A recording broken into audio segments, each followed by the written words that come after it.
আসসালামু আলাইকুম। আমি ডাক্তার মোহাম্মদ আব্দুল মান্নান, সিনিয়র প্রভাষক, Manikganj homeopathic medical college, senior consultant, homeopathic foundation hospital, Kazipara, Mirpur, Dhaka. আজকে আপনাদের সাথে একটি টিউমার নিয়ে কথা বলতে যাচ্ছি। সে টিউমারটা হচ্ছে আমাদের মাথার খুলিতে টিউমার হয়। অনেক সময় দেখবেন আপনারা অনেকেই আছে মাথায় এসে আমাদেরকে দেখায় যে মাথায় এখানে একটা টিউমার, অথবা মাথার পিছনে একটা টিউমার, বা মাথার সামনের দিকে একটা টিউমার। এই টিউমারগুলো বেশ শক্ত ধরনের হয়, খুবই শক্ত এক ধরনের টিউমার, এবং এগুলো বনি গ্রোথ বলা হয়, মানে হাড় থেকেই এই ধরনের টিউমার উৎপন্ন হয়। মূলত আজকে আমি যে বিষয়টি নিয়ে কথা বলতে যাচ্ছি সেগুলো হলো আমাদের মাথায় যে টিউমার হয় বা মাথার খুলিতে যে টিউমার হয়, যেটাকে মেডিকেলের ভাষায় বলা হয় স্কাল অস্টিওমা বা মাথার খুলির টিউমার, খুব শক্ত ধরনের টিউমার।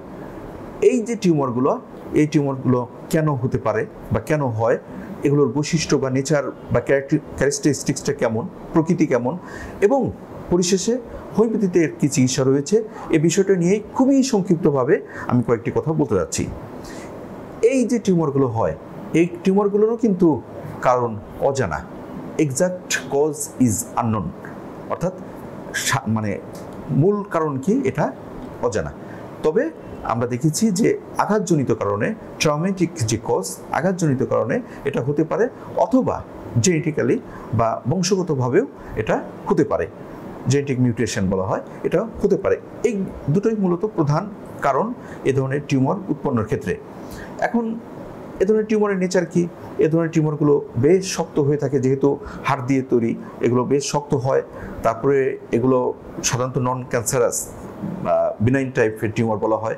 এগুলো ওইভাবে ক্যান্সার বা মারাত্মক ক্ষতিকর হয় না। এগুলো কিন্তু অনেক সময় একটা থাকতে পারে, অনেক সময় একাধিক, মানে সিঙ্গেল অর মাল্টিপল হতে পারে।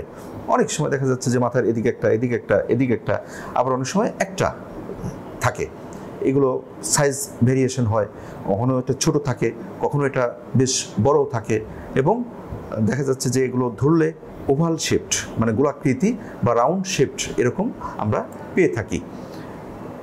এই যে টিউমারগুলো, এগুলো কপালের কাছাকাছি অনেকের একটু বেশি থাকে, আবার মাথার পিছনের দিকেও এ ধরনের টিউমার আমরা দেখে থাকি। এগুলো গ্রোথটা খুবই স্লো হয়, মানে আস্তে আস্তে এগুলোর গ্রোথ হয়ে থাকে এবং যথেষ্ট হার্ড হয়ে থাকে। এই যে টিউমারগুলো, এগুলো মাথার কোন জায়গায় অবস্থান করছে তার উপর ভিত্তি করে কিন্তু অনেক সময় কিছু ধরনের সমস্যা আমরা দেখে থাকি সিমটমসের ক্ষেত্রে। সেটা হচ্ছে যে অনেক সময় যদি এটা কপালের কাছাকাছি থাকে তাহলে অনেক সময় সাইনোসাইটিসের সমস্যা হতে পারে। কানের কাছাকাছি যদি অবস্থান করে তাহলে আমাদের হেয়ার মানে কানের যে হিয়ারিং যে প্রবলেম, এটা হতে পারে। চোখের কাছাকাছি আমাদের চোখের আই ভিশন, মানে চোখের সমস্যা হতে পারে। এরকমভাবে কিছু মাথা ব্যথা হতে পারে, এরকম কিছু কারণ আমরা বা এ ধরনের কিছু সমস্যা আমরা দেখে থাকি। পরিশেষে আমি যেটা বলতে চাচ্ছি যে এ ধরনের রোগী কিন্তু পাওয়া যায়, পুরুষ হোক মহিলা হোক, যে কোনো বয়সী।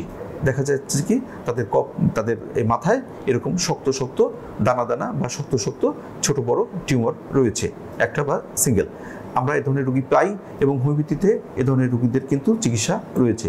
আমাদের বেশ কিছু স্পেসিফিক ওষুধ রয়েছে, যে ওষুধগুলো রোগীর বয়স, রোগীর রোগ কতদিন যাবত রয়েছে, তারপরে রোগীর যে টিউমারটা তার সাইজ কত, তার নেচার কেমন, সব কিছু বিবেচনা করে, রোগীর মাইজমেটিক অবস্থা বিবেচনা করে, রোগীর সামগ্রিক লক্ষণ বিবেচনা করে যদি ওষুধ প্রয়োগ করা হয়, তাহলে অন্যান্য টিউমারের মতো এই যে স্কাল অস্টিওমা বা মাথার খুলিতে যে টিউমার রয়েছে, এই টিউমারগুলো কিন্তু সারানো সম্ভব। আপনারা জানেন হোমিওপ্যাথিতে সব ধরনের টিউমারের কিন্তু চিকিৎসা রয়েছে। নরম এক ধরনের টিউমার রয়েছে, তার এক ধরনের চিকিৎসা। তারপরে সেমি সলিড এক ধরনের টিউমার রয়েছে, সিস্ট রয়েছে। প্রত্যেকটা ক্ষেত্রে আমাদের কিন্তু আলাদা আলাদা ওষুধ রয়েছে। ঠিক একইভাবে টিউমারগুলো যদি শক্ত হয়, বনি গ্রোথ হয়, মানে হাড় দিয়ে তৈরি হয়, এ ধরনের টিউমারের ক্ষেত্রেও কিন্তু স্পেসিফিক ওষুধ রয়েছে, যেগুলো প্রয়োগের মাধ্যমে এই ধরনের মাথার খুলির টিউমার কিন্তু আমরা আরোগ্য করতে পারি। তাহলে বন্ধুরা, আজকে এই পর্যন্তই। আপনারা ভালো থাকুন, সুন্দর থাকুন। আল্লাহ হাফেজ।